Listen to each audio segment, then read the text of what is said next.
A Brooklyn Park man has found his passion in backyards and senior centers. We found out why it takes more than just a wig and jumpsuit to become the king. I grew up out in Andover, and growing up we had horses and you know, kind of a little hobby farm, so we had horses and chickens and pigs and turkeys. As a kid, Todd Anderson got his first job working on a farm. And we just got on our hands and knees at one end of the row, and he showed me which were the weeds and which were the plants, and we started pulling weeds. But he soon left the fields and went on to a 30-year career in paper and ink. I put myself through school working on printing presses and running you know, small presses, and then once I got out of school, I got hired and I went into a pre-press area. Todd says he had dreams of leaving the office and stepping on stage. When he got laid off from his job in printing and his wife earned her doctorate in pharmacy, he knew it's now or never to go for it. I talked with my wife and she said,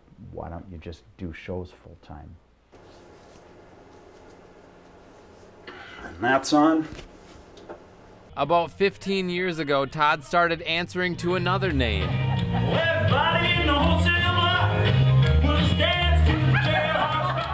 And in the past year, he's been wearing jumpsuits full time. I loved the music, okay, and I've always had an ability to sing most of his music, but I also loved the showmanship of it, and I love the jumpsuits, and I love the moves, and I love getting out there, and I loved the charisma that Elvis portrayed, and so I try to bring that charisma to the stage and that excitement to the stage with me. There's just such a strong reaction to Elvis, and so many people just really love, you know, his music and love his style and love the, you know, the costumes and the moves. So and I love doing that. The venues vary from casinos to senior centers to people's homes. Last Saturday for a 6-year-old's surprise birthday party was a backyard barbecue. And that evening, on Saturday evening at 7 o'clock, I was in Monticello at a big event establishment, a big ballroom, and I had full sound and full lights, and I had a light show going and a big stage, and I had a room full of people there, so where I did a 3-hour concert. Which I do a couple really big songs right away, just so that they know what to expect, and to watch their eyes get a little bigger and go, wow, that was really great. That makes me really happy. I like to try and win them over, and when I see that I've won them over, it just, you know, it just puts me in the mood to give them the best show that I've ever done. Todd, or Elvis as he's known to so many, makes people move. Oh, and I love that. That just gets me going that much more. When you're getting old like this, you've got some ailments and some pains and some worries and things, and I always feel like there's a little bit of a healing, or at least an opportunity for me to let them forget about some of their worries. Now give her another big kiss, sweetie. There you go. Even if it's for just 5 minutes, just to let go of worries, let go of stress, sit back, smile, clap, and have some fun. He says singing has led to more than just an applause. I met my wife at that first show, and we've been married for going on 28 years now. Todd says he first performed as Elvis during a talent show his mother encouraged him to do. I practiced at home. I got her to let me do Elvis. And so I rented a jumpsuit, and I rented hair and the whole thing. And I did 3 songs for that.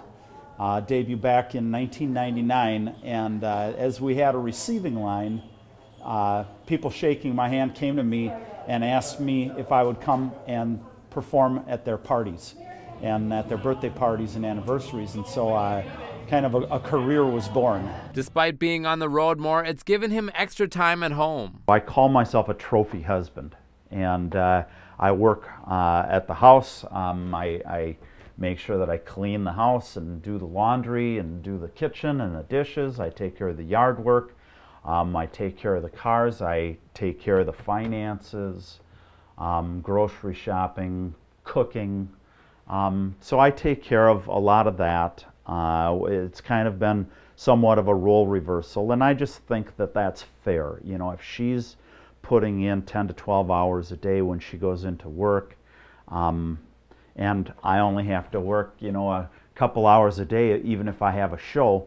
Todd says his 3 children, ages 19 to 22, have embraced their dad being in a wig on stage. Spencer, actually from age 5 until age 11, had his own jumpsuit and came and performed with me. He performed on stage. All 3 of my kids have been my roadies. And when they got up big enough to carry the equipment, then I didn't have to carry the equipment so much. They're not embarrassed at all. In fact, they've had me, I've performed at all of their schools. I've performed for them in elementary school and at junior high, and I've performed at their high schools by their request. My daughter laughed, as a matter of fact. She just told me a story that a lot of her friends at school will go on and look at the friends, you know, their Facebook friends, and see what, you know, things about their parents.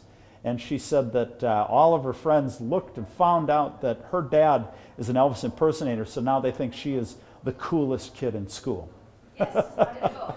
He says he hopes even the coolest kids in school can learn the value of pursuing a passion. I'm not shy, they're not shy either. They're very strong, independent, and intelligent young people, and I'm glad that they're not embarrassed to have me around, and you know, that they have the freedom to know that they can go out and step out and do the things that they want to do, and hopefully they have that courage to do it. Todd's not the only one boasting blue suede shoes, but he's found Elvis impersonators help out one another. They've got hearts of gold. So I know I'm competing with them, but you know, I also know that they're great guys. And then, you know, if I have a show that I can't make, or they have a show that they can't make, we refer shows to each other in the spirit of friendship and in the spirit of, you know, taking care of the Elvis fans. He won't be all shook up forever. The main Elvis fans are, you know, are getting up there, and in the next, you know, the next 10 years should be going pretty strong. But after that, you know, after about 10 years here, I think that generation is going to be moving on, and they're not going to be quite as much of a call for it. Now, as far as entertaining for seniors, I don't know. They might still keep hiring me and having me come in, as long as people like the show and they like the music, and I think as long as I present a quality look and a quality sound, I think that I'll keep getting gigs. But I know that just last Saturday I had a birthday party for an Elvis fan who was turning 6 years old. And so I went out to her house, and they had a surprise party. And she came out, she saw me come and ran into the house. And she came out about 5 minutes later wearing her jumpsuit, and she had on her Elvis hair and her Elvis glasses. And she performed the first, you know, 5 or 10 songs with me. So I guess Elvis fans are hatching all the time. Born in the heat of the desert. I'm planning to sing for the rest of my life. As long as I can, I'll keep working out so I can stay in shape. I'll keep practicing my vocals. Before he leaves the building, he shows gratitude to those listening to the words and melodies they first heard decades ago. It feels fantastic. You know, I mean, it feels just great. You feel like, you know, like I said, when you put on the suit, you feel like Superman, and then when you go out and you see people smile, you see people clap, you see them having a good time and that, and you know that they're going to be thinking about that all day. Todd has shows at the Blaine Town Square on June 28th and at the Andover Family Fun Fest on July 9th.